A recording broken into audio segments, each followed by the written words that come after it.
Bonsoir à toutes et à tous, ravi de vous retrouver, vous le savez, comme chaque jeudi, ici même sur Télésud.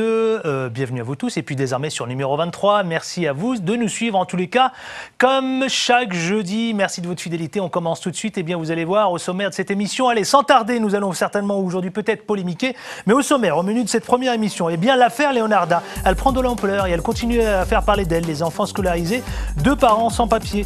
Doit-on remettre en cause le droit du sol? Faut-il revoir la politique migratoire? C'est ce qu'on nous allons tenter ici de comprendre, d'analyser dans Ça fait débat. Centrafrique, eh bien c'est le chaos. La CEAC menace d'utiliser les armes contre les ex-rebelles. Est-ce une solution? Le désarmement ou l'usage de la force, est-ce qu'il y a une solution en Centrafrique? Présidentielle Madagascar, eh bien c'est dans quelques jours, c'est demain précisément. Le retard de la distribution des cartes, est-ce que ça risque pas d'empêcher la tenue du premier tour? Et puis surtout, c'est le retour de Marc Ravalomanana. Est-ce l'avenir de ce pays, de ces petites îles, en tout cas Madagascar? On en parlera tout à l'heure ici même dans Ça fait débat. Et on finira avec une polémique sans fin. Abdelatif Kechiche. S'agit-il d'un coup monté comme il le présente? S'agit-il d'un règlement de compte comme il le présente? Et s'agit-il surtout d'un complot comme il le présente? Eh bien on en parle tout à l'heure. Et en seconde partie de cette émission, nous recevons ici un haut fonctionnaire d'État de la Centrafrique, puisqu'effectivement elle a fait l'actualité toute la semaine, y compris dans le paysage audiovisuel français. Alexandre Ferdinand Ngende, président du Conseil national de transition de la RCA. Eh bien il sera notre invité tout à l'heure. Vous le savez, le dicton n'a pas changé. Ça fait débat, c'est maintenant. Et en toute liberté d'expression, c'est parti. Et bien pour commenter l'actualité, pour analyser cette actualité, nous allons présenter ce beau plateau autour de nous. Gabriel Mbarga, bonsoir. Bonsoir Adil Le Farkal. Fidèle, le killer et en même temps le trublion. Parfois. Je suis simplement le visage de Télésud sur cette émission. Oh là là là là, quelle il est classe. Incroyable. Je te vois arriver. Akli Melouli, il est journaliste. Il est journaliste, mais aussi, vous pouvez le retrouver dans l'émission Histoire. L'invité de l'Histoire, le lundi à 22h30. Voilà, tous les lundis. Oui, c'est tous les 15 jours, mais... Tous les 15 jours, voilà, avec des rediffusions. Exactement. Face à lui, eh bien, Akli Melouli, c'est un acteur politique du Parti Socialiste. Il ne se porte pas très bien en ce moment. Je ne parle pas de lui, mais du Parti Socialiste. Nous allons tenter de comprendre pourquoi et quelles sont les raisons. Eh bien, c'est avec lui ce soir. Bonsoir Akli Melouli. Bonsoir à nos téléspectateurs et téléspectatrices. Comment ça va? Moi, je vais très bien. Moi, je ne raconte pas d'histoire comme mon ami Gabriel. Je ne suis ni le visage de personne. Je suis juste mon propre visage et encore, je l'assume. Si, de bon oeil quand même. Oui, mais quand on se regarde dans une glace, je me vois moi. Je n'ai pas de narcissisme. Il faut que Gabriel fasse attention de ne pas tomber dans l'eau en se regardant trop parfois. Allez, on y va. À ses côtés, nous avons Jean-Claude Chikaya. C'est un véritable acteur économique. Pourquoi je parle économique? Non, économique aussi. Non, militant associatif et puis aussi, surtout, professeur et puis aussi porte-parole de Devoir de mémoire. Bonsoir, merci d'avoir accepté. Et homme politique aussi. Et homme politique, parce que j'aime la absolument. politique. Et il adore la politique. Merci d'être avec nous aujourd'hui. Messieurs, nous allons parler de ce premier sujet. On ne parle que de cela depuis quelques semaines maintenant, au point où le président de la République française a pris la parole devant les Français. Était-ce le moyen de faire taire ce débat? On en parle ici. Nous allons découvrir les images qui défilent juste derrière nous. Et puis pour vous, téléspectateurs, je vous le rappelle, vous pouvez commenter et réagir sur la page Facebook Ça fait débat et puis sur Twitter CF débat. Messieurs, ma première question, avec ces images qu'on découvre de Leonarda, mais ce n'est pas l'affaire tant Leonarda qui m'intéresse. Ce qui m'intéresse plus précisément, messieurs, c'est tous ces enfants issus de parents sans papier. Vous voyez, c'est ces parents issus de l'immigration. Alors, ces derniers jours, on a remis en cause le droit du sol. Était-ce la peine, justement, de prendre la peine d'en parler? Akli Melouli. Je crois que moi, on a très longtemps qu'on se bat là-dessus. On a écrit beaucoup de choses, notamment sur les politiques migratoires, pas les politiques de migration qui font peur. On essaye de stigmatiser des gens. Aujourd'hui, c'est les lois qu'on a mis en place qui créent justement des clandestins et des sans-papiers. C'est-à-dire que les gens sont dans un sas, ils ne peuvent ni repartir ni revenir. Et donc, on a réussi à mettre en place... à laquelle vous faites allusion? C'est quoi ces lois justement qui provoquent les lois qu'on a, cette justement, clandestinité? qu'il fallait pour entrer en France, les contraintes, qu'aujourd'hui on ne crée plus de mobilité internationale. C'est-à-dire qu'aujourd'hui, on a la possibilité d'avoir des mobilités de fonds. L'argent, on le fait bouger, mais on n'arrive pas à faire bouger les hommes et les femmes. Alors que vous savez très bien que pour l'économie, les gens ont besoin de bouger. Il y a une certaine partie des populations qui sont plus stigmatisées. C'est-à-dire qu'en fonction de là où vous êtes, des territoires où vous êtes, vous avez plus de mal à avoir des visas ou à avoir la possibilité ou la capacité de vous mouvoir. Alors qu'aujourd'hui, on sait bien que si on est dans la mondialisation, il faut permettre aux gens de bouger. La migration, le fait migratoire est quelque chose d'historique. Ça existe depuis des millénaires, ça a toujours existé.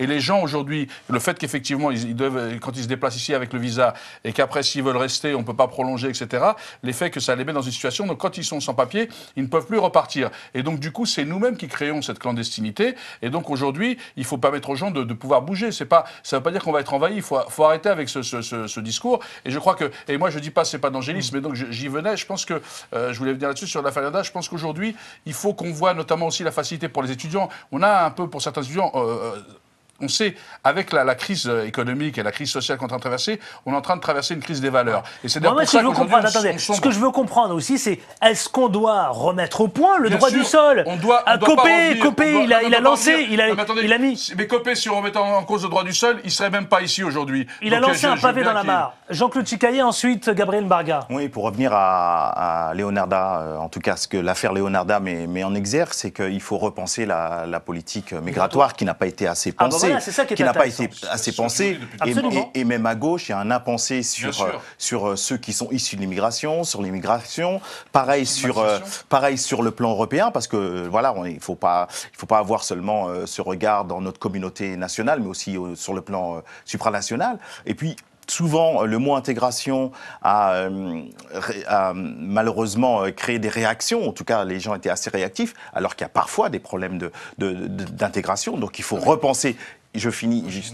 Il faut repenser la politique d'intégration. Comment donc dans cette Europe où les gens peuvent notamment être mobiles. Les Roms sont européens et ce problématique a plus de 1000 ans. Donc c'est vrai que si on veut, on peut crier avec les loups sur l'affaire Leonarda.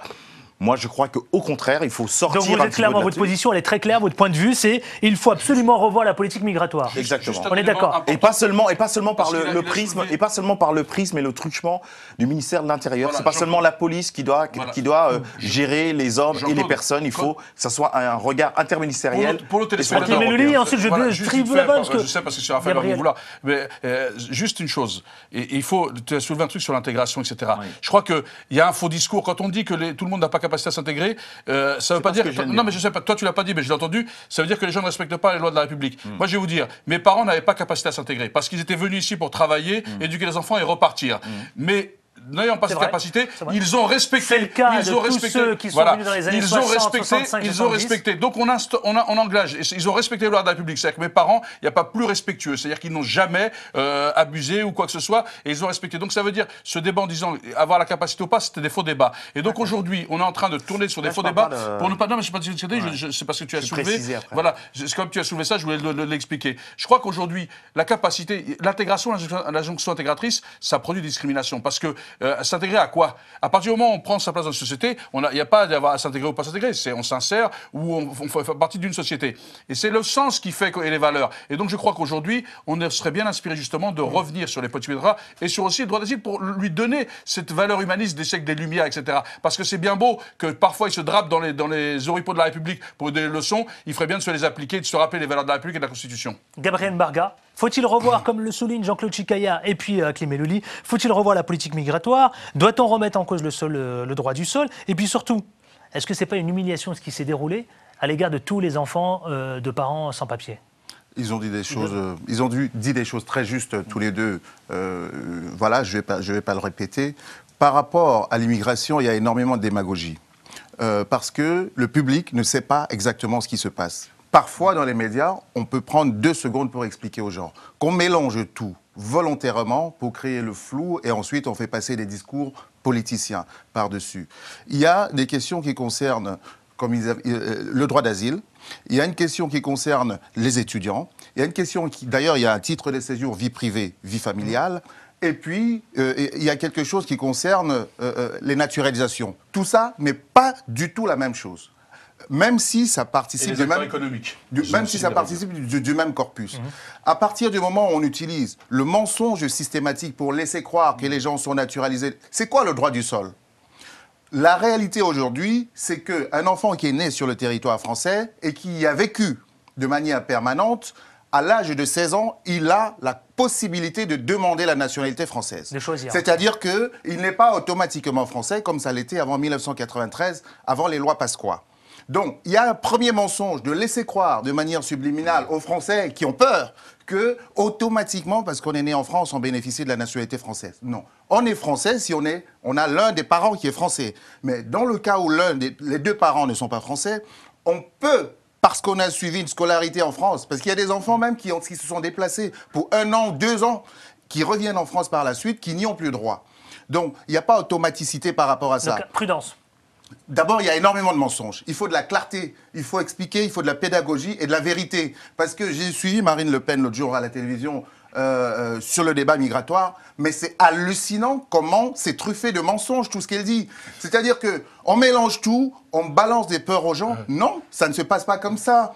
Ça ne se passe pas comme ça. La peur pour créer une psychose. Les plus grands ambassadeurs de la France à l'étranger, ce sont pour la plupart des enfants d'immigrés, parce que c'est aussi ça la réalité de la France, il faut le dire aussi. Et ceux qui font la France, c'est tous ensemble, parce qu'on adhère à un campus de valeurs.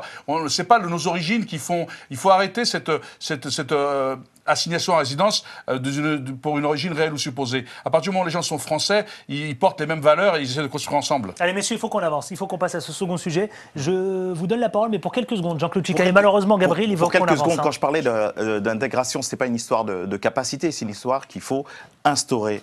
Parce que la migration, entre guillemets, d'ailleurs, moi je me demande pourquoi on les appelle immigration quand ils viennent en France, et quand des Français vont à Brazzaville, au Sénégal, au Maroc, c'est des expatriés. Expatriés ou coopération sociale et économique. Donc il va falloir c'est pour ça qu'il faut regarder ça par le haut. Il faut un mouvement réciproque, c'est-à-dire que l'individu et la société, il n'y aura pas de mouvement naturel. Il n'y a pas de mouvement naturel dans une politique de migration.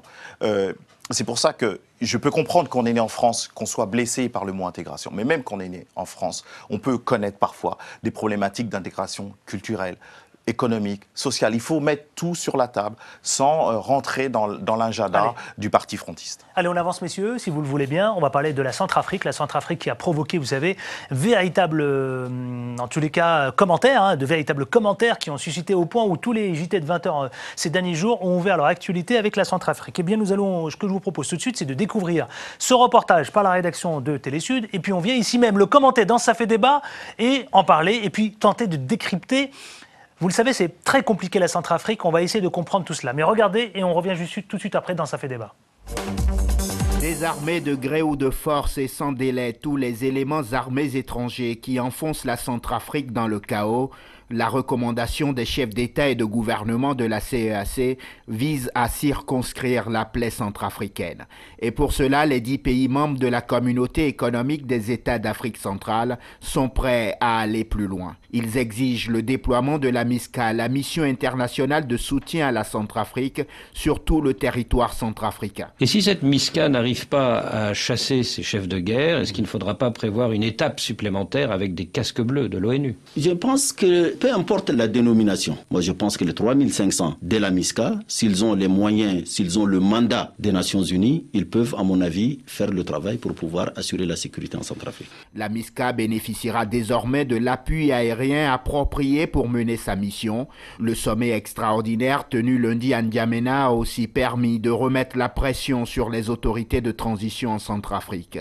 Elles sont priées d'organiser dans les meilleurs délais une conférence nationale inclusive, mais aussi définir un calendrier précis des élections générales devant se tenir dans un délai de 18 mois. Passé les bonnes intentions qui figurent dans le communiqué final de ce sommet extraordinaire de N'Djamena, la bataille des pays membres de la CEAC sera désormais d'obtenir du Conseil de sécurité des Nations Unies un mandat robuste pour la MISCA, seul moyen de permettre à la force africaine d'agir avec autorité en cas de besoin. Allez messieurs, nous allons parler de cette Centrafrique, je vous le rappelle tout à l'heure. En seconde partie de cette émission, nous recevons un haut fonctionnaire d'État, il s'appelle Alexandre Ferdinand Ngende, il est président du Conseil national de transition de la RSA République Centrafrique, qui sera tout à l'heure notre invité pour tenter de comprendre la situation politique et le chaos en Centrafrique. Messieurs, je vous donne la parole. Peut-être je vais donner la parole d'abord à Gabriel Mbarga. Gabriel, vous le savez mieux que moi, on l'a traité ici la Centrafrique. Il n'y a pas une semaine, on ne parle pas de la Centrafrique. Sauf que là, la situation, elle est différente. Est-ce que d'abord, je peux dire, c'est le chaos? Le pays va très mal, oui. Il se porte très mal, le pays, politiquement et économiquement. Pour reprendre une voix officielle, la représentante de l'ONU a parlé de somalisation, ce qui n'est pas un bon signe. Donc on voit de somalisation. Oui. Alors, la CEAC menace d'utiliser les armes contre les ex-rebelles. Est-ce que d'abord, c'est une bonne solution? Alors, c'est la solution à laquelle on arrive aujourd'hui devant l'impasse, c'est-à-dire que le pays est en voie de somalisation. Autrement dit, l'État n'a plus la maîtrise de son territoire ni des leviers, la force publique, tout simplement. Les rebelles qui ont porté le président Diotodia au pouvoir sont les véritables maîtres du pays. Il y a une armée, la FOMAC, la force des pays de l'Afrique centrale, qui était censée déjà stabiliser. Donc la CEAC, c'est plus vaste en fait que la CEMAC, en termes de nombre de membres, communauté économique des États de l'Afrique centrale, c'est plus grand. Ça donne donc une plus grande possibilité d'action, au moins en termes diplomatiques et financiers, parce que ça va être le nerf de la guerre.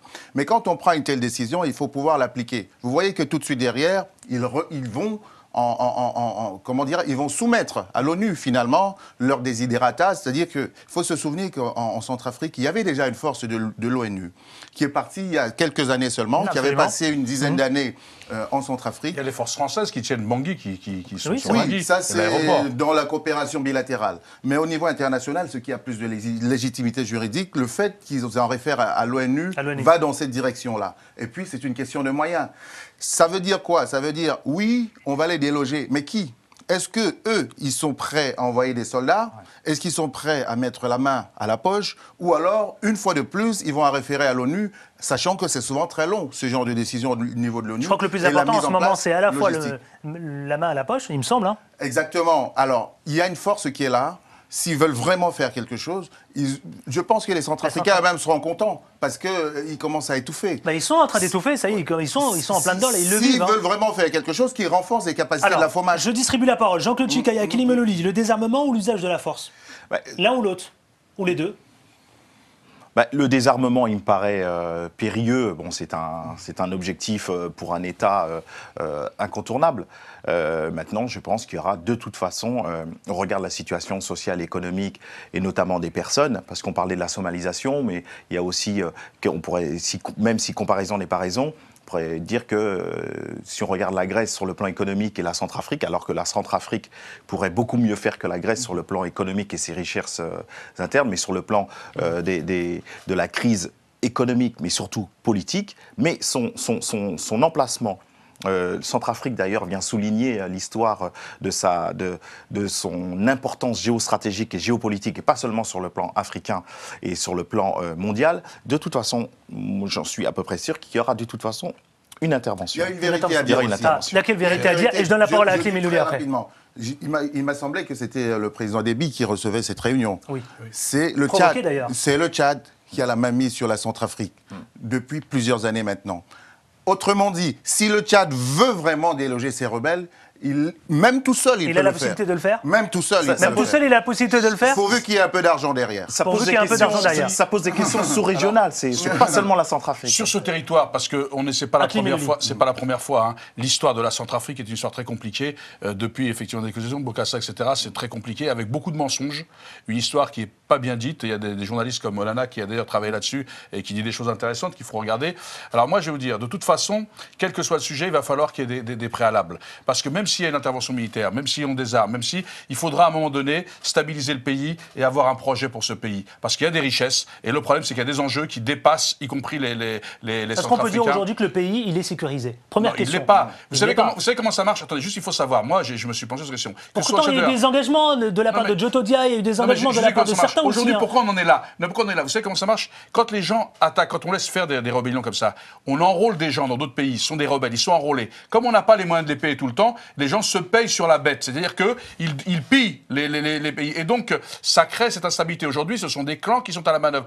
Et de toute façon, tant qu'on n'aura pas... C'est un peu le cas, excusez-moi messieurs, mais c'est un peu le cas. Un pillage et anarchie. C'est ce que je suis en train de dire. C'est pour ça qu'on a cette situation. Mais j'explique pourquoi, pour que nos téléspectateurs comprennent la situation. Ça se passe partout comme ça quand ça se fait. Quand on lève des armées, parce qu'il faut les payer. Quand il n'y a pas les moyens, les gens se payent directement. Et les gens se payent sur la population. C'est-à-dire qu'ils prennent une voiture, ils la prennent. Et donc, on a aujourd'hui, si effectivement aujourd'hui... Si je vous comprends et si je vous suis, pardonnez-moi, à Kilima Loli, il faut d'abord sécuriser le pays. Bien sûr. Est-ce qu'ils en sont... Alors là, la question, là, messieurs, et là, je vais tenter de faire un peu une polémique. C'est est-ce qu'ils en sont... Ils en ont les moyens, justement. Le Tchad... Le vrai moyen, c'est la volonté politique. C'est la volonté politique. Mais ça ne suffit pas, Gabriel Barguet, tu le sais très bien. Ça ne suffit pas. Il faut des moyens financiers. Les Centrafricains, mais ceux qui prennent la Centrafrique en otage.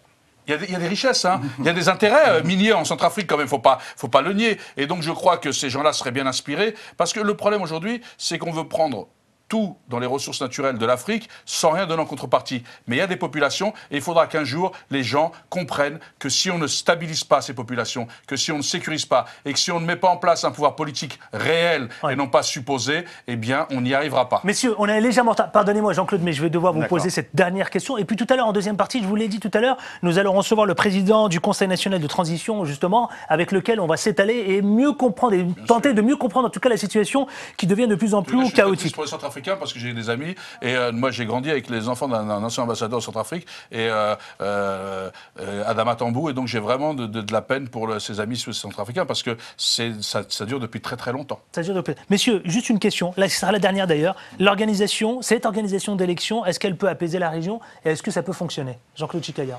Moi, je pense que c'est un coup de semonce démocratique. Il faut un petit peu tout essayer. Maintenant, il y a une complexité dans lesquelles vous allez rentrer sûrement avec l'invité tout à l'heure, qui démontreront et souligneront les difficultés pour que la démocratie... Allez, messieurs, je vous le rappelle pour celles et ceux qui nous regardent ici même, sur Télésud, dans Ça fait débat, et puis sur le numéro 23, vous le savez, sur la TNT.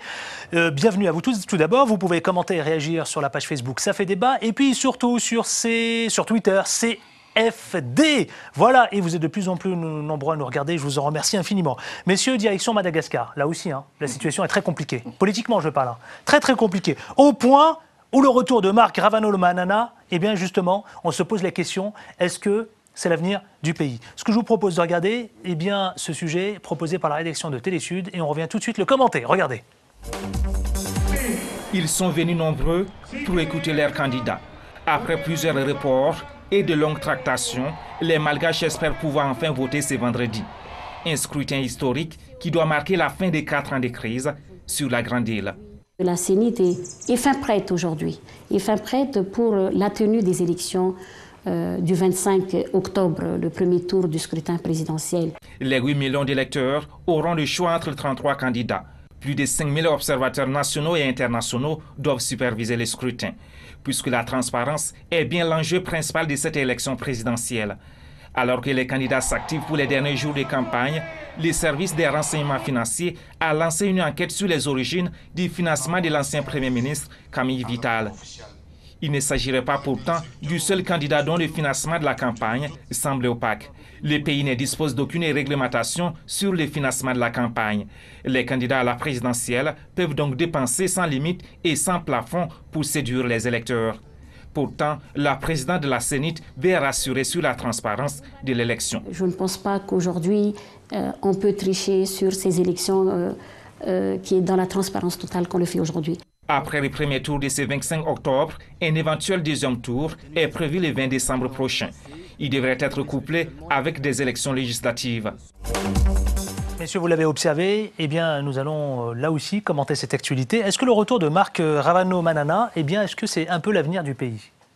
Je crois qu'il n'est pas candidat, Marc Ravalomanana. C'est-à-dire que c'est le retour. C'est le retour. C'est des gens à lui. Oui. Mais il y a aussi l'autre homme fort du pays, André Rajoelina, qui a ses candidats. Donc je crois qu'aujourd'hui, la question, on revient tout à l'heure, on parlait de la République centrafricaine, eux aussi, ils ont des questions de minières très importantes. Il y a beaucoup de gens qui mettent de l'argent. La question, c'est de savoir si le candidat qui va sortir ou qui va émerger est un candidat qui sera politiquement le candidat du peuple et qui va essayer de travailler pour les Malgaches, ou est-ce que ce sera encore un candidat, l'homme de paille, d'intérêt, que ce soit économique ou politique des uns et des autres. C'est ça le véritable enjeu, à mon sens, pour Madagascar.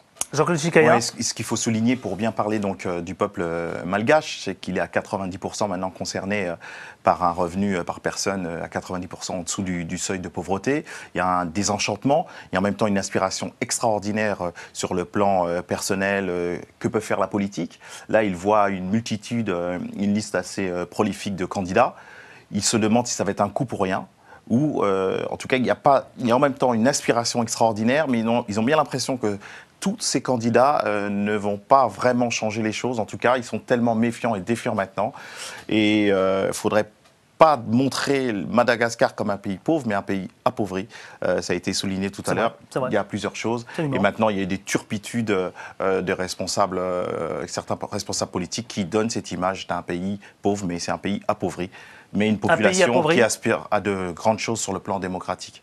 Sur le plan démocratique, ça me pousse justement à la belle transition à laquelle je m'adresse à Gabriel Mbarga. Gabriel, est-ce que l'élection, finalement, on peut se poser la question, est-ce qu'elle est légitime, cette élection? Est-ce qu'elle est légitime? Évidemment. C'est un pays qui n'a pas... Évidemment, oui et non, puisque de nombreux favoris ont été contraints à renoncer à cette élection. Est-ce que l'élection est légitime? Bah oui. C'est un pays qui est pris en otage depuis plusieurs années, qui n'a pas à proprement parler de chef d'État. Il y a un régime de transitoire qui est là. Il faut bien qu'il y ait quelqu'un à la tête du pays qui fasse marcher le pays. C'est un pays qui a d'autant plus besoin d'une élection d'un président légitime que, en réalité, le mal malgache, il remonte à très loin. Il y a eu une répression, vous allez me dire, c'est il y a longtemps, mais ce sont toujours les racines du mal. Une répression terrible à Madagascar en 1947. Et ce pays baigne dans ce drame sanglant depuis longtemps, parce qu'à chaque fois, on a essayé de trouver un homme providentiel. Mais son aspiration au peuple malgache, à la liberté, est telle. Ils avaient affronté l'armée française, ils avaient une femme à la tête de leur résistance, d'ailleurs. Et ça a toujours été le cas. Donc il y a toujours eu quelqu'un à la tête du pays pour étouffer cet élan de liberté, comme il l'a très bien souligné, et servir des intérêts de ceux qui avaient massacré déjà, depuis cette époque-là. En plus, on a eu des hommes de paille. Et aujourd'hui, on a un pays qui est pris en otage, appauvri, c'est vrai. Ouais. Donc, plus que jamais, Madagascar a besoin de repartir d'un nouveau souffle, d'un nouveau président. En même temps, messieurs, je vous pose la question. Pourquoi on s'intéresse très peu à la situation Madagascar ? C'est loin.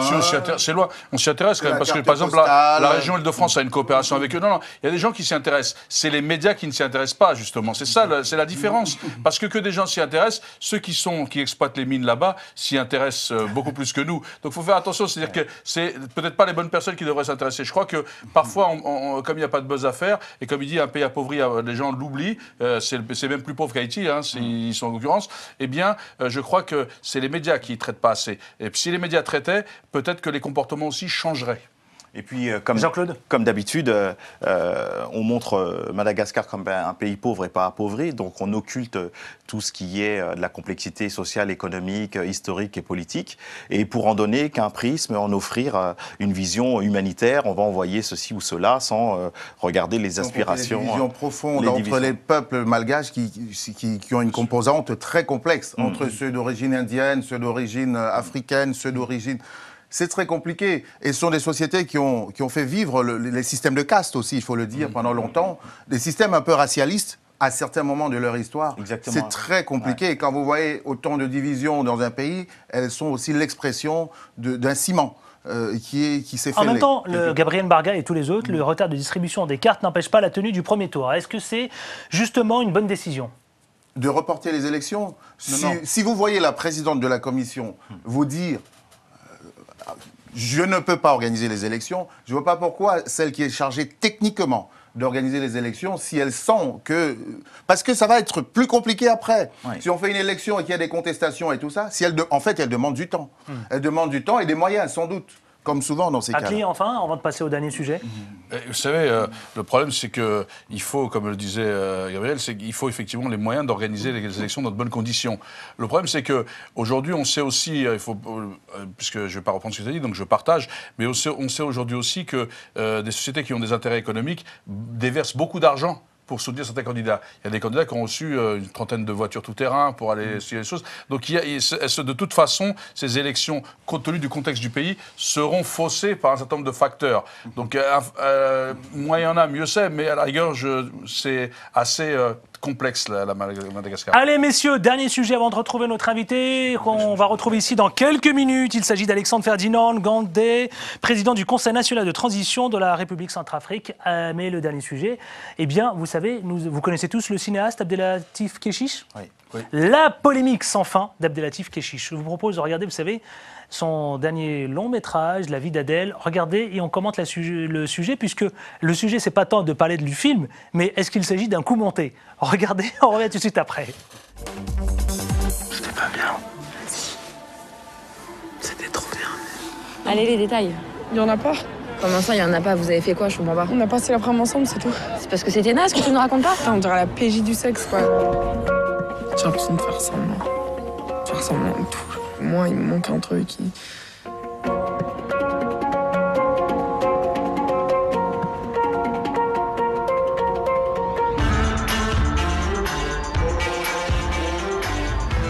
L'enfance, c'est ça, hein. C'est l'âge où vous en sortez, j'espère. C'est l'âge où on n'est pas encore assez mûr, on n'est pas encore assez fort. T'es gênée?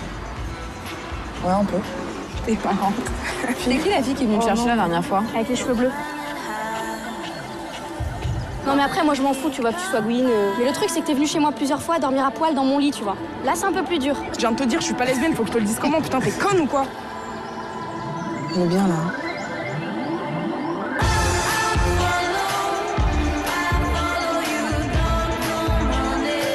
On est ravis de vous rencontrer, Emma. C'est très gentil de l'aider à préparer ses devoirs de philosophie. Merci. Tu les aimes, tes cours de philo? Je les adore.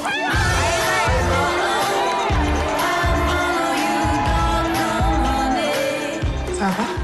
Tu dis que t'avais honte d'être avec une fille. Non, j'avais pas honte, c'est juste que Ça fait combien de temps que tu me prends pour une conne?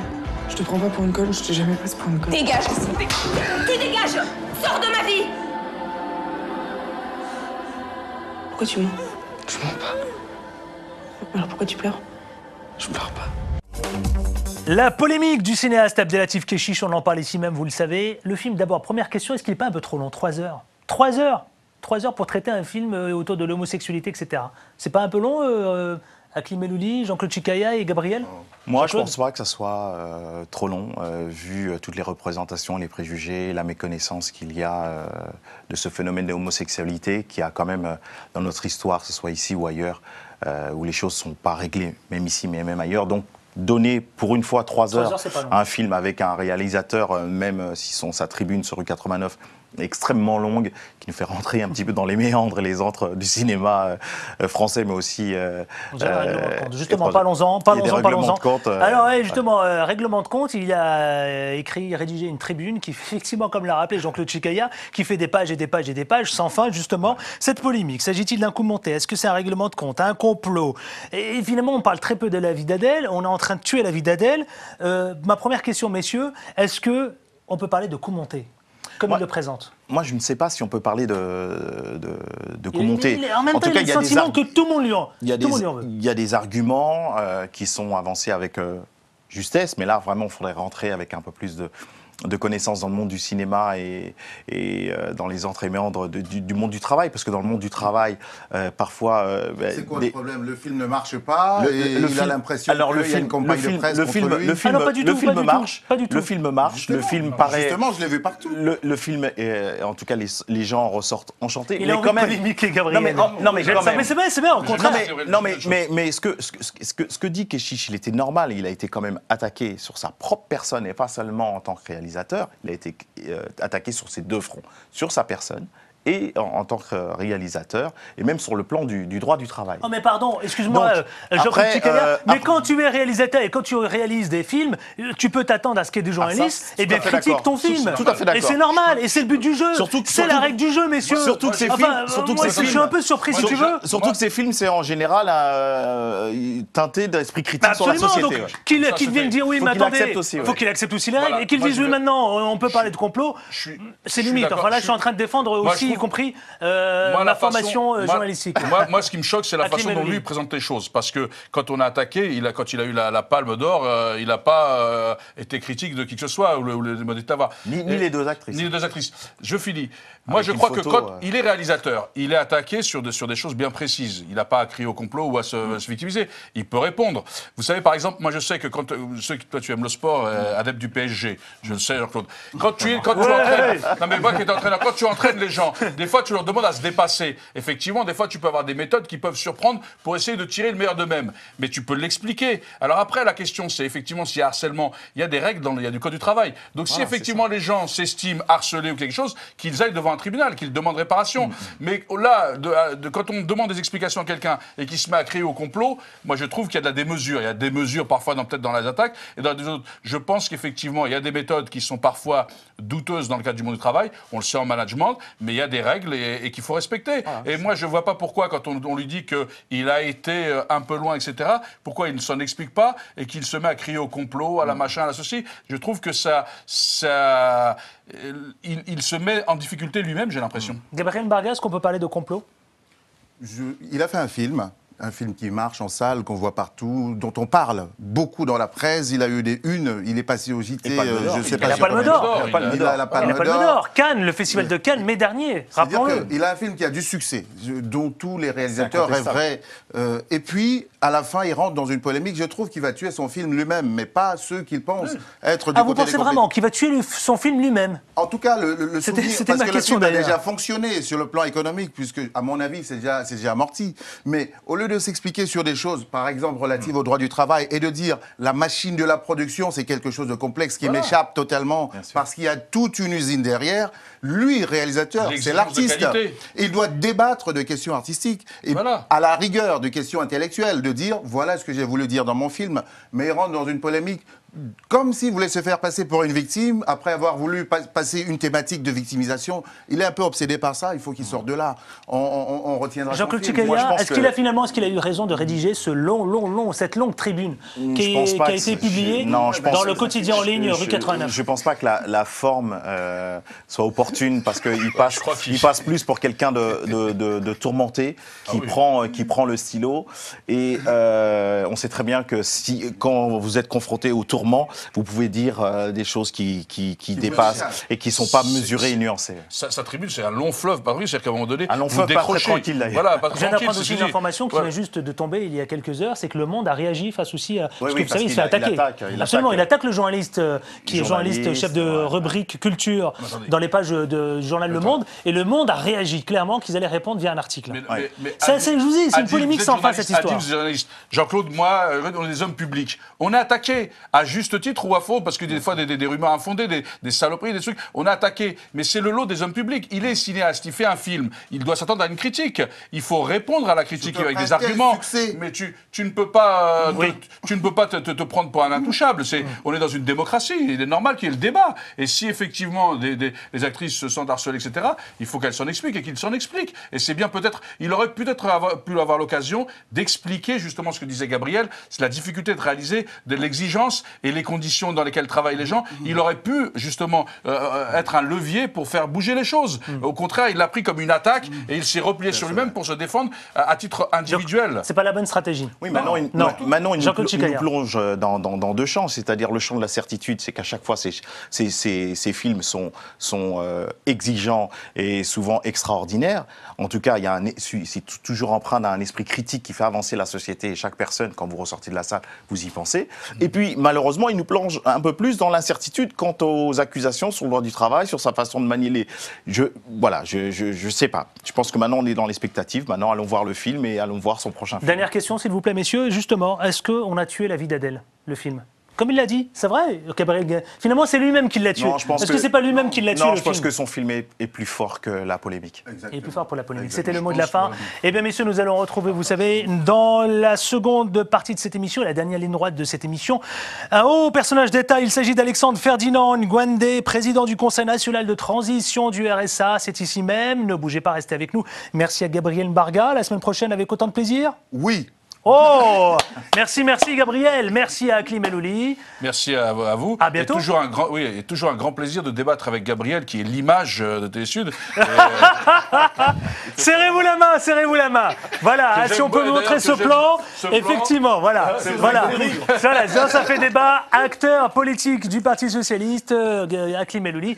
À ses côtés, merci à Jean-Claude Tchekaya, qui est un acteur militant associatif, mais aussi professeur, mais aussi porte-parole de mémoire. Et supporter du PSG.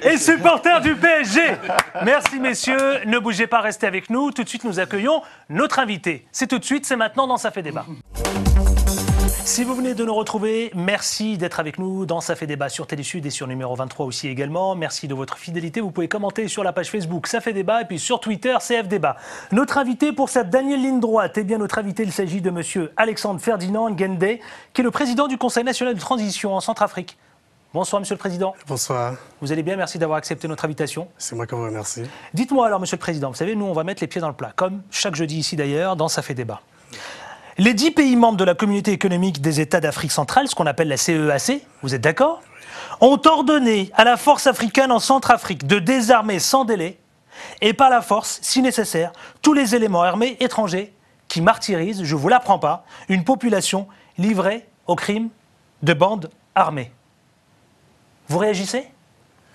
Mais je voudrais d'abord remercier 3A Télésud pour l'opportunité qu'elle m'offre ce soir pour parler de mon pays, la République centrafricaine, un pays immensément riche qui se trouve aujourd'hui à la croisée des chemins et qui a besoin d'être accompagné par la communauté internationale. Bon, alors justement, parlons-en. Ma première question, je vais vous laisser réagir sur ça, Monsieur le Président. Pardonnez-moi, mais vous savez, on va tenter, comme le temps va très vite. Oui. Est-ce qu'aujourd'hui la Centrafrique vit, est-ce qu'on est au cœur du chaos? Oui ou non? Le pays n'est pas au cœur du chaos. La situation est vraiment difficile, mais les autorités de la transition ont la situation en main et avec l'accompagnement de nos frères de la CEAC, la situation va retrouver le chemin de la normalité dans les mois qui suivent. Dans les mois qui suivent, mais en même temps, il y a des crises alimentaires, crises économiques, crises politiques. Pourquoi c'est important? Monsieur le Président, enfin, je vous dis, on découvre les images, y compris dans les JT de 20h des télévisions françaises. Oui. Les images, elles sont terribles. C'est le chaos. La situation est difficile, il faut reconnaître. Mais vous savez, dans la vie, toute chose a un début et une fin. Et nos frères de la CEAC étaient là, et avec le déploiement de la MISCA, la situation va être totalement sous contrôle. Si vous arrivez au niveau de la capitale Bangui, la situation sécuritaire a beaucoup évolué. Elle a beaucoup évolué grâce aux efforts de nos frères de la CEAC qui étaient à côté de nous. Justement, parlons-en. Vous avez déclaré, il y a précisément plus d'1 mois et demi, Monsieur le Président, vous avez dit, la situation sera sous contrôle. Mais ce n'est pas le cas aujourd'hui, 1 mois et demi après. Et vous avez dit, donnez-moi 1 mois et la situation sera sous contrôle. C'est que vous êtes dépassé par les événements. Nous ne sommes pas dépassés par les événements. C'est pourquoi aujourd'hui nous profitons de cette occasion pour lancer un appel à l'appui de la communauté internationale. Aujourd'hui, la CEAC est là et grâce aux efforts de la France, il faut reconnaître que la France commence à jouer un rôle important pour mobiliser toute la communauté internationale au chevet de la République centrafricaine. Aujourd'hui, nous totalisons 2300 éléments qui sont sur place et le nombre va être augmenté à 3500 et avec cet effectif, soyez rassurés que la situation va être contrôlée au niveau de Bangui et à l'intérieur du pays. La République centrafricaine, à elle seule, ne peut pas régler cette situation qui ne date pas d'aujourd'hui. Alors, on a le sentiment quand même que l'homme fort, on a le sentiment tout de même, Monsieur le Président, excusez-moi de vous interrompre, on a quand même le sentiment que, vous savez que ce sommet extraordinaire, il a été provoqué par le chef d'État tchadien, Idriss Déby, on est d'accord. On a le sentiment que c'est un peu lui l'homme fort. Non, le président Idriss Déby, il est le président en exercice de la CEAC. C'est au nom de la solidarité de la seule région qui le fait. Vous savez, si on n'arrête pas l'hémorragie au niveau de la République centrafricaine, ça risque de prendre l'ampleur au niveau de la sous-région. Donc, au nom de cette solidarité, il est de l'autorité publique que le président Idriss Déby, qui, depuis plus de 2 décennies... Mais en même temps, il vous demande, il exige. Attendez, en même temps, le président Déby exige du régime de transition à Bangui, d'accord, la mise sur pied d'un calendrier en précis sur d'organisation d'élections générales dans un délai de 18 mois. Mais ça fait partie des préoccupations des autorités de la transition. Le chef de l'État de la transition, le Premier ministre et chef de gouvernement et le président du Conseil national de transition, nous avons cette farouche détermination d'organiser des élections libres, transparentes et apaisées dans un délai de 18 mois. Dans un délai, la volonté politique est affichée. Donc, c'est suffisant pour vous, 18 mois pour préparer les élections? Il y a des étapes. Il y a des étapes. D'abord, il faudrait que le pays soit sécurisé. Après, il faudrait que l'administration soit redéployée à l'intérieur du pays. Vous savez, les effets collatéraux de ces rébellions ont fait que l'administration est pratiquement désorganisée. Il faut redéployer l'administration. Les préfets ont été déjà nommés. Dans les prochains jours, les sous-préfets vont être nommés pour permettre au gouvernement de procéder à un nouveau recensement général de la population. Je voudrais porter à votre information que nous avons plus de 60 000 compatriotes qui sont à l'extérieur du pays. Et il faut compter plus de 400 000 déplacés internes.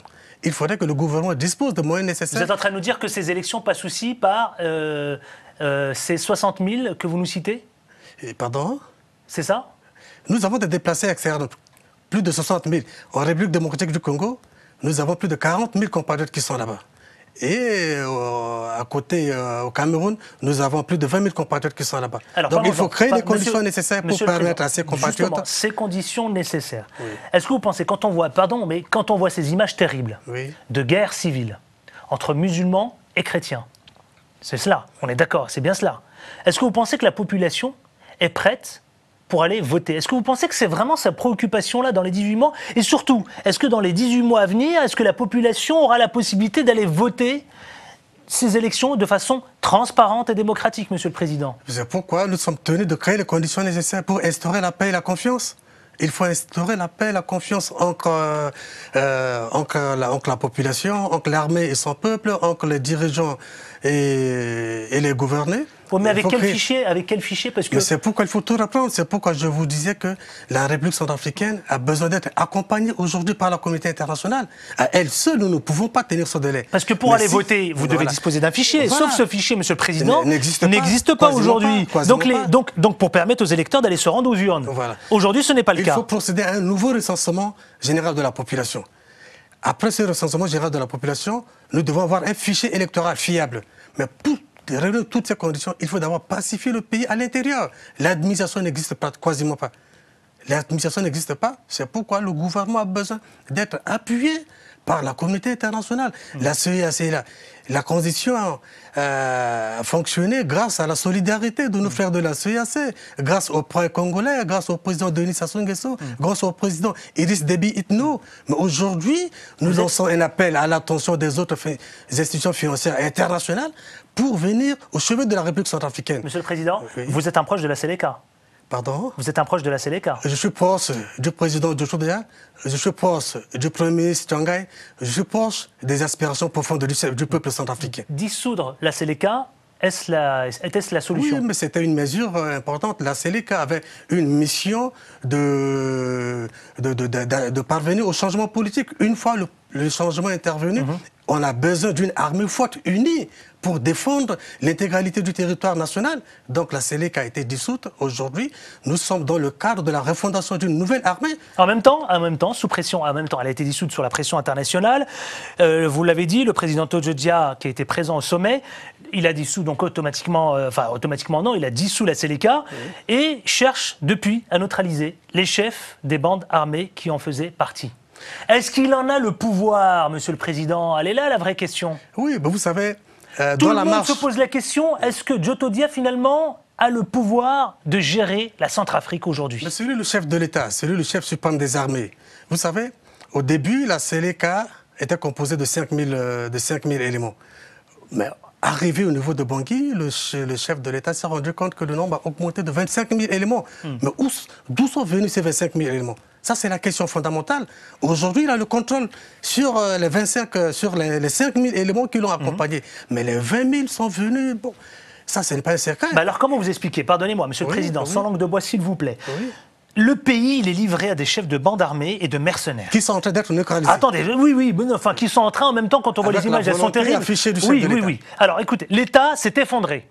Vous le reconnaissez? Un État ne peut jamais s'effondrer. Mais en ce moment, les violences... L'état des difficultés pour Monsieur le Président, les violences menacent de prendre un tour religieux entre chrétiens et musulmans. Qu'est-ce que vous comptez faire? Dans l'histoire de notre pays, les chrétiens et les musulmans vivent en parfaite harmonie. C'est vrai, avec ces événements que nous avons connus, il y a une tentative d'instrumentalisation de cette crise par certains hommes politiques. Mais avec l'appui de la MISCA qui va sécuriser l'intérieur du pays, soyez rassurés, il n'y aura pas de conflit interreligieux. Parce qu'il y a une farouche détermination de nos frères de la CEAC. Cette détermination est là, et puis voilà. Dès que le pays va être sécurisé, il n'y aura pas de conflit interreligieux. Dans une famille, vous allez trouver des chrétiens et des musulmans, et le dimanche, les chrétiens vont... pour tenter de mieux comprendre, et vous allez tenter aussi de nous apporter une réponse qui soit claire, est-ce que les combattants qui formaient les rangs de l'ex-rébellion se revendiquent de confession musulmane? Vous dites quoi, vous? Mais parmi ces combattants, il y a des chrétiens, il y a des musulmans. Chacun se réclame. La RCA est un État laïque. Et dans la charte constitutionnelle de transition, nous avons garanti cette laïcité de l'État. Donc, parmi les éléments de la Séléka, il y a des chrétiens, il y a des musulmans. Il y a des images, si vous voulez, qui m'ont interpellé au plus haut. Est-ce que la crainte du déclenchement d'une guerre entre à la fois chrétiens et musulmans, est-ce qu'elle se fait chaque jour de plus en plus forte, Monsieur le Président? Il y a un risque, mais la situation est en train d'être maîtrisée. La situation est en train d'être maîtrisée. Même certains, par qui? Par la MISCA, par qui? Par la volonté politique des autorités de la transition et avec l'appui de nos frères de la sous-région. Alors parlons de votre armée. Est-ce que l'armée nationale, est-ce que c'est une priorité? On se pose la question parce que c'est vrai qu'on a le sentiment que ce n'est pas une priorité selon vous. Comment sécuriser ce pays aujourd'hui où l'insécurité règne? La priorité de la transition aujourd'hui, c'est la sécurité. Sans la sécurité, rien ne peut se faire. La priorité de l'armée des autorités de la transition, c'est la refondation de l'armée nationale. La police, la gendarmerie et FACA, nous totalisons au moins 10 000 éléments, mais qui n'ont pas de moyens logistiques, pas de moyens roulants, pas de moyens de communication. Une armée qui a été tribalisée depuis plus de 2 décennies. Donc, cette situation ne date pas seulement de 4 mois. Donc, les autorités de la transition sont conscientes de la situation. Si c'est pourquoi nous sommes en train d'aller vers une refondation profonde de l'armée nationale centrafricaine, mais naturellement avec l'appui de nos frères de la CEC, de la MISCA. Avec ça, nous parviendrons à avoir une armée unie. Monsieur le Président, si je vous dis pillage et anarchie, c'est ce que vit aujourd'hui la Centrafrique.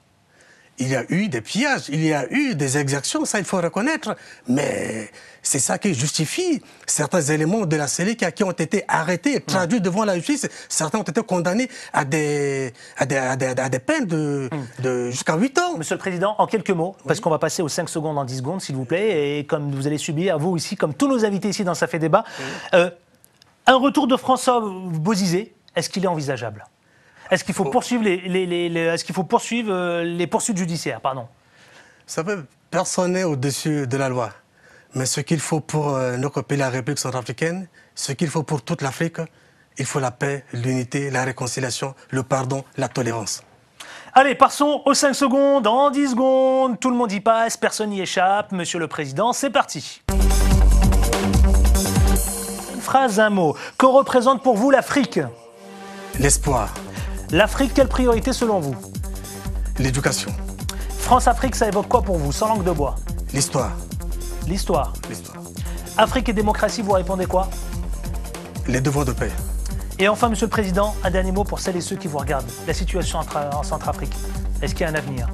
L'avenir est merveilleux pour ce beau pays qui regorge de nombreuses ressources, mais qui a besoin d'être accompagné. Par ses frères de l'Afrique, par la communauté internationale. C'est pourquoi je voudrais, au nom de la représentation nationale, lancer un appel à l'attention de la communauté internationale pour apporter une aide budgétaire exceptionnelle à la République centrafricaine. En un mot, est-ce que vous-même, vous auriez peut-être un jour l'envie, comme ce fameux dicton, se raser et penser à la présidence, est-ce que vous-même, vous auriez envie d'être candidat à la présidence? Après la transition, j'assumerai mon rendez-vous avec le peuple centrafricain. Donc ça veut dire que vous êtes candidat? Après la transition, je ne serai pas candidat. Le chef de l'État de la transition, le Premier ministre chef du gouvernement, le président du Conseil national de transition ne seront pas candidats aux élections qui seront organisées à l'issue de la transition. Mais cela ne mettra pas fin à l'avenir politique de ces personnalités. Allez, merci. Tôt ou tard, chacun de ces personnalités assumera son rendez-vous avec le peuple centrafricain. À suivre, effectivement, ici nous-mêmes, vous pouvez commenter et réagir à l'actualité, vous le savez, sur la page Facebook et la page Facebook qui s'intitule Ça fait débat. Et puis sur Twitter, CF Débat. Merci à monsieur Alexandre Ferdinand Ngende, qui est le président du Conseil national de transition. Vous êtes haut fonctionnaire, merci d'avoir accepté notre invitation. Pas facile, effectivement, de parler de la situation en ce moment. Merci de votre fidélité. Et vous le savez, je vous retrouve la semaine prochaine avec autant de plaisir. D'ici là, portez-vous bien. Ciao, ciao.